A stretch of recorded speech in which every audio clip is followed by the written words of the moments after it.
Sam and Bill come to the town of Summit, Alabama. They are criminals. They want to carry out a big crime. For that, they need $2,000. They decide to kidnap a child and make the parents pay for that child. They choose to take the son of Mr. Dorset. He is the richest man in Summit. His son is 10 years old. He has red hair and many freckles. There is a little mountain 2 miles away from Summit. The criminals find a cave in that mountain and camp inside it. One evening, they are riding past Mr. Dorset's house. They see his son in the street. He is throwing rocks at a small cat. "Hey, little boy," Bill calls out. "Come here. I will give you some candy and let you ride the horse." The boy throws a rock right in Bill's eye. "That will cost the old man another $500, Bill says angrily. The criminals catch the boy. He fights hard like a bear. At last, the men get him into their carriage and ride to the mountain. They carry the boy inside the cave. Then Sam leaves for several hours. When he returns, he sees that Bill's face is covered with blood. The boy is standing in front of him. He has 2 feathers in his hair. Sam tries to come closer to him. The boy takes a long stick from the ground and shouts, "Ha, stupid white man! Who let you stand before me, Red Chief?" "We are playing Indians," Bill explains to his partner. "I am Hank the hunter. Red Chief has caught me. He wants to cut off the skin from my head. He will do it tomorrow morning." "You, white man," the boy calls out to Sam. "You are Snake Eye, the spy. When the sun rises, my men will come and kill you." They have dinner together, but the men can't enjoy their meal. The boy talks all the time. "I like it here," he says. "I have never camped out before. I am 10 years old. I hate going to school. A rat has eaten 16 of my aunt's chicken eggs. Do the trees make the wind when they move? Why is your nose so red, Hank? My father has lots of money. I fought with Tommy twice on Saturday. Why are oranges round? A parrot can talk, but a monkey or a fish can't. I can teach you to catch frogs." "Red Chief, don't you want to go home?" Sam asks. "No," the boy answers. "I am having fun here." Early in the morning, Sam wakes up. He hears a terrible shout. It's Bill. The boy is sitting on his fat stomach. With one hand, he is holding Bill's hair. In the other hand, he has a knife. He is going to cut off Bill's skin. Sam takes the knife away from the boy, and they go back to sleep. But Bill can't sleep normally. Soon, he sees that Sam is sitting by the fire. "Why don't you get some sleep, Sam?" he asks. "My shoulder hurts," Sam explains. "I need to sit for some time." "That is not true," Bill cries. "You are afraid that Red Chief will kill you, just as he promised." Later, Bill and the boy are making breakfast in the cave. Sam goes out. When he returns, he sees that Bill is crying.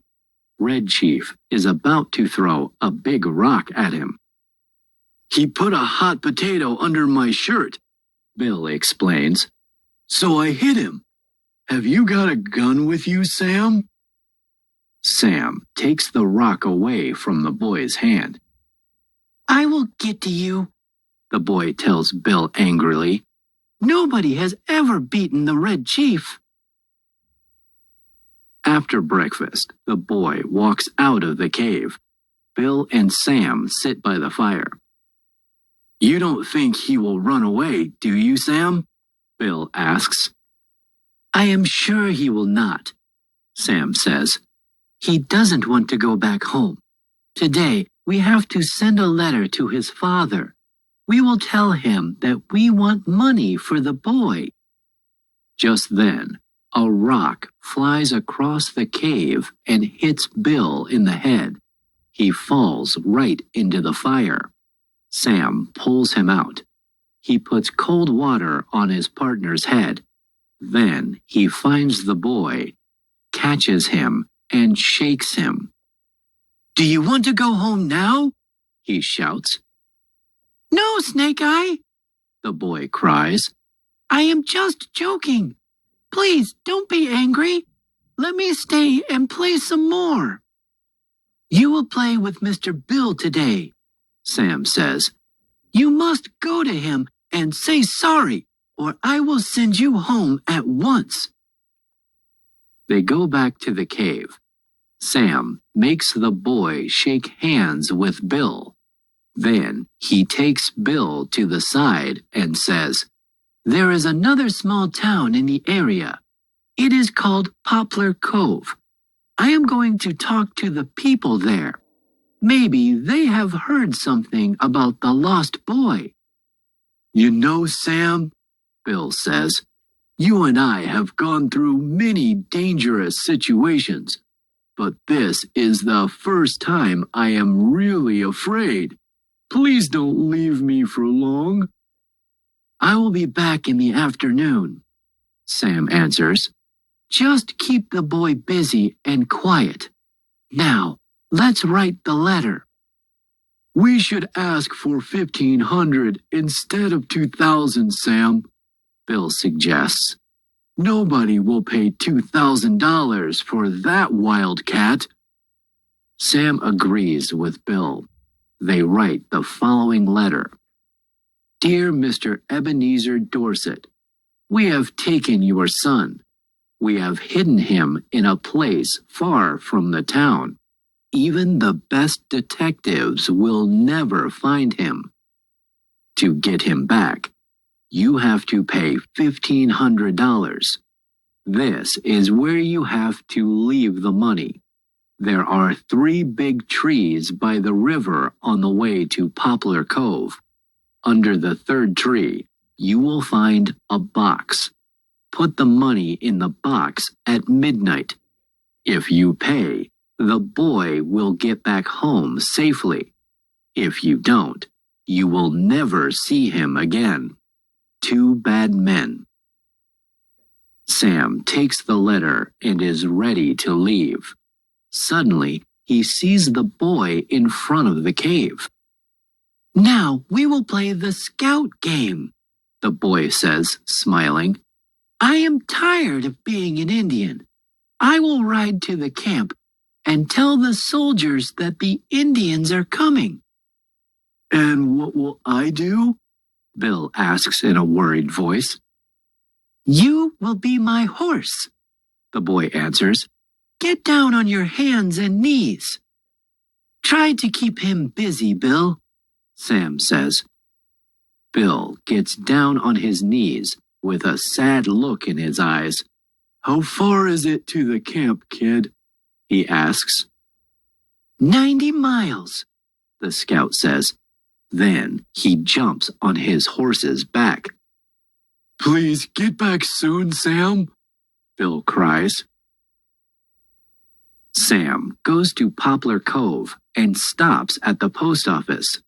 He talks to the farmers. One man says, I have heard that Ebenezer Dorset's son is gone. Everybody is talking about it. Sam is happy with the news. He puts the letter into the mailbox and leaves. When he returns to the cave, he can't find Bill or the boy anywhere, so he sits down on a rock and waits for them. In about half an hour, he hears strange sounds. Bill comes out of the forest. He is tired and sad. His clothes are dirty. There is blood on his arms. The boy stands behind him, smiling happily. "Sam!" Bill cries.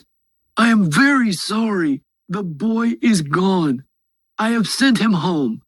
I have seen many things in my life, but even I, a strong grown-up man, couldn't stand another minute with him." "What happened, Bill?" Sam asks. "I was a good horse," Bill says, crying. "I went many miles on my hands and knees. The boy was happy with me. He gave me food to thank me. I tell you, Sam, sand is not the tastiest food." Then he asked me a lot of questions. For example, why is there nothing in holes? Why does a road go both ways? What makes the grass green? I had to explain everything. But after 2 hours, I couldn't stand it anymore. So I showed him the way back to Summit. Now he is gone. I am sorry we have lost the money." "Bill," Sam says quietly, "does anybody in your family have a bad heart?" "No," Bill answers. "Why?" "Why don't you look behind you?" Sam suggests. Bill turns around and sees the boy. He throws himself to the ground and cries. Sam is afraid that his partner has lost his mind. "We just have to wait until midnight, Bill," he says. Bill feels a little better. He even smiles at the boy. He says, "We will play the Russian-Japanese War. I will be a Russian soldier." In the evening, Sam goes to the place where the box is hidden. He climbs up the tree and sits still. Soon, a man rides up to the tree on a bicycle. He puts a piece of paper in the box and leaves. Sam waits for an hour. Then he goes down and takes the paper. He returns to the cave. There, he reads Mr. Dorset's answer out loud. "Dear Two Bad Men, I got your letter today. I think you ask a little too much for my son. I have another suggestion for you. I am sure you will like it. You bring Johnny home and pay me $250. If you do it, I agree to take him. Please come at night. The neighbors believe that he is gone. If they see that he is back, they will go crazy. Best regards, Ebenezer Dorset." Sam jumps to his feet and cries, "How could he?" But then he looks at Bill and falls quiet. He has never seen a sadder look in a man's eyes. "Sam," Bill says, $250 is not that much money. After all, we have it. One more night with this kid will send me to the hospital. I think Mr. Dorset is very kind to us. He made us a good offer. We will accept it, won't we?" "All right," Sam says. "We will take the boy home, pay the money, and leave this town." But the boy doesn't want to go. He likes the criminals and wants to stay with them. "Please, let's go," Bill cries. "Your father has bought you a gun. We will hunt bears together tomorrow." At last, the boy agrees. The criminals bring him to Mr. Dorset's door. They give him $250. The boy understands that they are leaving him. He starts shouting like a wild animal. He falls to the ground and catches hold of Bill's leg. His father pulls him away, but the boy breaks free again. "How long can you hold him?" Bill asks. I am not as strong as I was before, Old Dorset answers, but I think I can give you 10 minutes. Enough, Bill says, smiling. In 10 minutes, I will be in Canada. Sam always thought that he was a better runner than his slow, fat partner, but still, he only catches up with Bill a mile and a half away from Summit.